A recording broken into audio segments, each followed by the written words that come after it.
දශක 4කට ආසන්න කාලයක් ඉරානයේ පාලනය කළ එරට උත්තරීතර ආගමික නායක අයතුල්ලා අල් ඛමේනි ඇමරිකානු සහ ඊශ්‍රායල් හමුදා එල්ල කළ ඒකාබද්ධ ගුවන් ප්‍රහාර මාලාවකින් මියගොස් ඇති පුවත සැලවීමත් සමග ඉරාන අගනුවර සහ ටෙහෙරාන් ඇතුළු ප්‍රධාන නගර රැසක ජනතාව වීදි බැස සිය සතුට ප්‍රකාශ කරමින් සිටින බව විදේශ මාධ්‍ය වාර්තා කරනවා.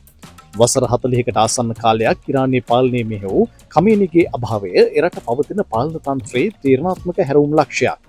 ප්‍රහාරවල දෙවන දිනේ වන විටත් ඉරානයේ පුරා දුරකථන සහ අන්තර්ජාල සේවා අඩපණ වී ඇති බැවින් එරට මිලියන 90ක පමණ ජනගහනයේ සමස්ත ප්‍රතිචාරය මැන බැලීම දුෂ්කර වී තිබෙනවා. වාර්තා වන පරිදි පළමු ප්‍රහාර මාලාවෙන්ම පුද්ගලයන් 100කට අධික පිරිසක් මිය ගොස් තිබෙනවා. කෙසේ වෙතත් ටෙහෙරාන් නුවර වීදිවල පිරිමින් සහ කාන්තාවන් නැටුම් ගැයුම් පවත්වමින් රථවාහන නලා හඬවමින් සහ ගිනිකෙලි දල්වමින් සැමරුම් පවත්වන අයුරු දැකගත හැකියි. නිවෙස්වල බැල්කනි සහ ජනේල හරහා වැසියන් නිදහස යනුවෙන් හඬනගන අයුරු සමාජ මාධ්‍ය ඔස්සේ ප්‍රචාරය වන වීඩියෝ දර්ශන මගින් තහවුරු වනවා. ඛමේනිගේ අනුගාමිකයන් සහ ආගමික හිතවාදීන් මෙම සැමරුම් දැකීම තමන්ට මහත් කනගාටුවක් බව සමාජ මාධ්‍ය හරහා ප්‍රකාශ කර තිබුණද ඔවුන් ප්‍රසිද්ධියේ වීදිවල දැකගත නොහැකි වීම සුවිශේෂී තත්වයක්. තම රටේ ඉහළම පෙළේ දේශපාලන සහ හමුදා නායකත්ව ඉලක්ක කරගනිමින් නෙළූ ඝාතනවලට පරිගැනීමක් ලෙස ඉරානය මේ වන විට 6 වන ප්‍රතිප්‍රහාරාත්මක මෙහෙයුම ආරම්භ කර තිබෙනවා. ඊශ්‍රායල සහ ඇමරිකානු හමුදා ඒකාබද්ධ ප්‍රහාර හමුවේ ජීවිතක්ෂයට පත් වූ තම උත්තරීතර නායකයා ඇතුළු ආරක්ෂක ප්‍රධානීන්ට යුක්ති ඉටු කිරීම මෙම මෙහෙයුමේ මූලික අරමුණ බව ඉරාන ප්‍රාශවයේ අවධාරණය කරනවා. ඉරාන විප්ලවීය ආරක්ෂක බලකාය සඳහන් කරන පරිදි මෙම මෙහෙයුම සඳහා අතිමහත් මිසයිල් සහ ඩ්‍රෝන යාන ප්‍රමාණයක් යොදාගෙන තිබෙනවා.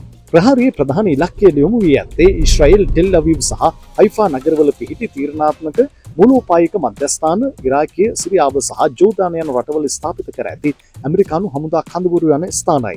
මෙම දෙවැන්ත ප්‍රහාර මාලාව සඳහා ඉරානයේ සතු ශබ්දයට වඩා වේගයෙන් ගමන් කළ හැකි හයිපර්සොනික් නවීන ෆීචර් මිසයිල් හා එකවර සේ ගණනක් දියත් කළ හැකි ශහීඩ් මාර්ක ඩ්‍රෝන යාන නවීනතම යුද ආයුධ භාවිත කර තිබෙන බව වාර්තා වනවා. ඉරාන බලධාරීන්ට අනුව මෙය කලාපය තුළ ඇමරිකානු සහ ඊශ්‍රායල් බලපෑමට එරෙහිව දියත් කළ තීරණාත්මක යුද්ධමය පියවරයක්. ඉරාන උත්තරීතර නායක අයතුල්ලා අල් ඛමේනිගේ අභාවයෙන් පසු ජනාධිපති ලෙස කටයුතු කරන මධ්‍යස්ථ මතධාරී මෙසූඩ් පෙසෙෂ්කියන් එරට නීතිපති සහ නීතිවේදීන් කිහිප දෙනෙකු සමග එක් වී අන්තර්වාල රජයක් පිහිටවනු ඇතැයි පැවසෙනවා. ඉරාන රජයේ බලවත්ම තැනැත්තා ලෙස සැලකෙන්නේ උත්තරීතර නායකයයි. ජනාධිපතිවරයා සිටින ඊට පහළින් අයතුල්ලා අල් ඛමේනිගේ අභාවයෙන් පසු ඉරානයේ ඉස්ලාමීය පාලක මණ්ඩලය උත්සාහ ගනිමින් සිටින්නේ තවත් උත්තරීතර නායකව පත් කර ගැනීමට යයිද විදේශ මාධ්‍ය වාර්තා කරනවා. ඉරානයේ පවතින ආණ්ඩුක්‍රම ව්‍යවස්ථාවට අනුව ඛමේනිගේ අනුපාත්‍රිකයා තෝරාගත යුත්තේ පූජිකයන්ගෙන් සැඳුම්ලත් මෙම පාලක මණ්ඩලයයි. පූජිකවරුන් 88 දෙනෙකුගෙන් මෙම පාලක මණ්ඩලය සමන්විතයි. මෙම පාලක මණ්ඩලයට පූජිකයන් තෝරා ගැනීම සිදුවන්නේ ජනතා ඡන්දයෙන්. එසේවත් ඊට තරඟ කළ හැකි වන්නේ ඉරාන ඉස්ලාමීය ජනරජයට පක්ෂපාතියට පමණයි. එබැවින් බොහෝ සමාජිකයන් අයතුල්ලා අල් ඛමේනි මෙන් ඉතා දැඩි මතධාරීන් බව පැවසෙනවා.